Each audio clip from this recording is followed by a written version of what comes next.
என்னடா ஏதோ பார்சலெல்லாம் கையில் வச்சுருக்கான்னு பார்க்குறீங்களே. ஆமாங்க, நம்ம ஹிமாலயன் 450க்கு ஒரு சின்ன ஒரு ஹெட்லைட் க்ரில்லுங்கிற ஒரு சாதனம் நம்ம ஆர்டர் பண்ணியிருந்தோம். நான் ஆர்டர் பண்ண ஃப்ளிப்கார்ட்டில் தான் ஆர்டர் பண்ணேன். இனி பிரித்து பார்த்தா தான் தெரியும் அவளுக்கு எந்த நிலமையில் எப்படி இருக்குதுன்னு. ஸோ எனக்கு அந்த அளவுக்கு ஒரு ஷோரூமில் வாங்குகிற அந்த ஒரு நம்பிக்கை இல்லை இருந்துச்சு. பார்ப்போம், நம்ம பிரித்து பார்ப்போம் அது எந்த அளவுக்கு எப்படி இருக்குன்னு பார்த்துட்டு முடிவு பண்ணுவோம். பேக்கிங்லாம் பரவாயில்லைங்க, நல்லா தாங்க பண்ணியிருக்காங்க. நல்லா செலோடேப்பெல்லாம் வச்சு நல்லா ஒட்டி நல்லா அட்டை பாக்ஸ்லாம் வச்சு பயங்கரமாக பண்ணியிருக்காங்க.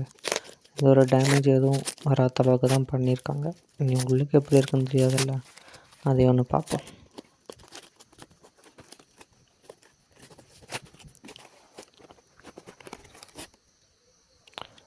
ஸோ இதுதான் அந்த ஹெட்லைட்டு க்ரில்லு. இதான் நான் ஆர்டர் பண்ணது.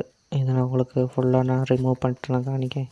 பரவாயில்ல, இதுவும் நல்லா தான் பேக் பண்ணியிருக்காங்க. நல்ல பிளாஸ்டிக்லாம் போட்டு நல்லா ராப்பெல்லாம் பண்ணி வச்சுருக்காங்க. ஆனால் ஏதோ இது ரொம்ப இதாக பண்ணோன்னா வளையுதுங்க. அதாவது இந்த பிளாஸ்டிக்கை ரொம்ப அழுத்தி நம்ம கிழிச்சு எடுத்தோம்னா ரொம்ப வளையுது. ஸோ அதை பார்த்து பொறுமையாக தான் எடுக்கணும். இதோட ப்ரைஸ் பார்த்திங்கன்னா 700 தாங்க. அந்த 700 கூட ஒரு குவாலிட்டி இருக்குது, நல்லாயிருக்கு. பரவாயில்ல, அந்த ஒரு குவாலிட்டி இருக்குது. ரொம்ப நாளாக ஆசைங்க. நம்மக்கிட்ட பைசா இல்லாட்டிலும் சின்ன சின்னதாக கொஞ்சம் கொஞ்சமாக எல்லாம் பார்த்து வாங்கிடலாங்க. எல்லா ஆக்சசரிஸும் வாங்கி போட்டுடலாம். இதை மறக்காமல் நம்ம சேனலை சப்ஸ்கிரைப் பண்ணிடுங்க. சப்ஸ்கிரைப் பண்ணாமல் பார்த்துக்கிட்டு இருக்கவங்களாம் இதாங்க நம்ம ஹெட்லைட் க்ரில்லு. நல்லா இருக்குல்ல பார்க்கவே. அந்த 450 சின்னம், அந்த 6 ராயல் என்ஃபீல்டுக்குள்ளே 6 சின்னம் நல்லா இருக்குல்ல. இதை வச்சு பார்ப்போம் எப்படி இருக்குன்னு. பரவாயில்லைங்க, நல்ல அம்சமாக லுக்காக தான் இருக்குது. நம்ம வாங்கினா எப்பவும் கரெக்டாக தானேங்க இருக்கும். பார்ப்போம். நீ இதுக்குள்ளே கிளாம்பு பார்ப்போம்.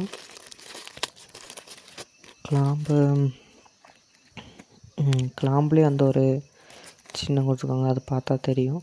இதோட போல்ட்டு அதுவும் நல்ல குவாலிட்டி தான் கொடுத்துருக்காங்க. அந்த போல்ட்டு எல்லங்கி இதில் தான் கொடுத்துருக்காங்க. எல்லங்கி வச்சு தான் டைட் பண்ணுற மாதிரி இருக்கும்.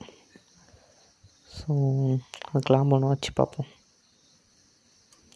இது எப்படி வைக்கணும் எப்படி மாட்டணும்னு ஒன்றும் தெரிலங்க. அதனால் இதுக்குள்ள ஒரு ரிவ்யூ பார்த்துட்டு நம்ம பார்ப்போம்.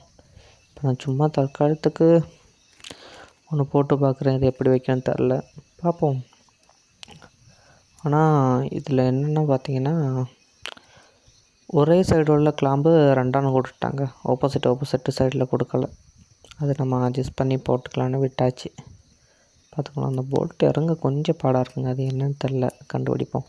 ஒருவேளை நான் தான் தப்பாக போடுறேன்னா என்னன்னு தெரில, பார்ப்போம்.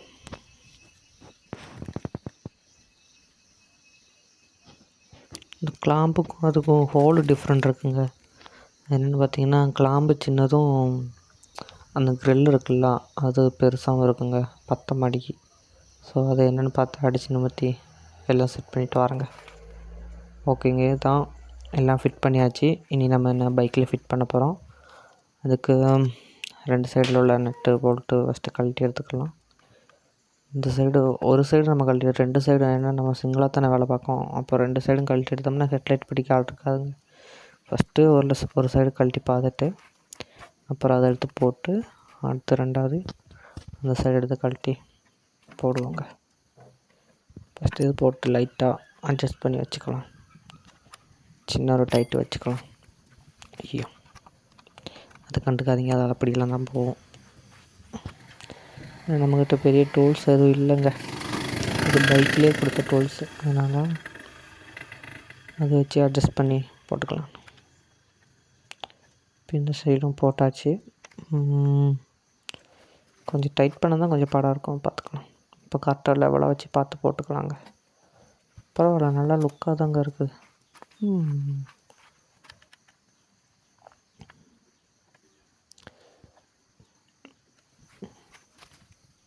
இது ஒன்று மட்டும் ஏன் வாங்கினேன்னு பார்த்தீங்கன்னா, அந்தளவுக்கு நம்மக்கிட்ட பட்ஜெட் இல்லை.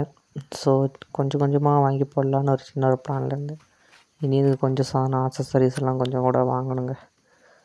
அது கண்டிப்பாக உங்களுக்கு நான் வீடியோ எடுத்து போடுறேன். ஒரு சின்ன சின்ன ஃபிட்டிங்ஸாக எடுத்து போடுறேன். நம்ம வீடியோ எப்பவும் தொடர்ந்து பார்க்கணுன்னா மறக்காமல் சப்ஸ்கிரைப் பண்ணிடுங்க. பின்ன அந்த பெல் மணியும் லைட்டாக ஒன்று அடிச்சு விட்டு ஆனில் போட்டுருங்க. அப்போது நான் போடுற ஒரு வீடியோலாம் உங்களுக்கு நோட்டிஃபிகேஷனாக வரும். அப்போ நீங்கள் தொடர்ந்து பார்த்துக்கலாம். இனி என்னென்ன ஃபிட்டிங்ஸ் எல்லாம் பண்ண போகிறோம் அந்த மாதிரிலாம். இந்த எல்லங்கி வச்சு கொஞ்சம் பாடுங்க, ஏன்னா அதில் போடும்போது ஸ்லிப்பாகி போகுது. அநேகமாக அதுக்குள்ளே பிரி போகுன்னு தான் நினைக்கிறேன். பரவாயில்ல, பார்த்துக்கலாம். நான் உள்ளதை வச்சு அட்ஜஸ்ட் பண்ணி போட்டுக்கலாம். வேறு டூல்ஸ் எல்லாம் வாங்கணுங்க. இது நமக்கு பைக்கிலே ஃப்ரீயாக கொடுப்பாங்களா, அந்த ஒரு டூல்ஸ் எடுத்து தான் பண்ணுறேன். மொத்தம் இதில் எல்லங்கி தாங்க. எல்லங்கி இல்லாமல் ஒரு பருவாடியும் இல்லை. அத்தியாவசியம் நல்லா டைட்டாக வச்சுருக்கோம். பார்ப்போம். இனியும் முறுக்கணுமாங்க. இது நல்லா டைட் வச்சுட்டு செட் பண்ணுவோம். ஓகேங்க, பரவாயில்லைங்க, நல்ல லுக்காக தான் இருக்குது. ஆஹா, ஒரு வினம் வருதுங்க. என்னடா சங்கிலியெல்லாம் அத்து போட்டு வரான், என்ன நம்மக்கிட்ட வரான்? இந்த மாதிரி நாயெல்லாம் பார்த்தா பயமாகவே இருக்குங்க. ஆஹா, எங்கேயோ போகிறான், இன்னொருத்தர் வரான். இவனுங்களாம் எங்கேருந்துப்பா வராங்க? இந்த அப்புறம் இவங்களை நம்ப முடியாதுங்க. சைலண்டாக இருந்து கடித்தாலும் கடிச்சிருவானுங்க.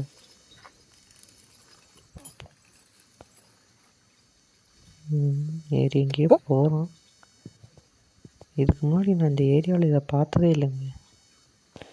யார் வீட்டு நாயோ சங்கிலியெல்லாம் அத்துட்டு வந்திருக்கு.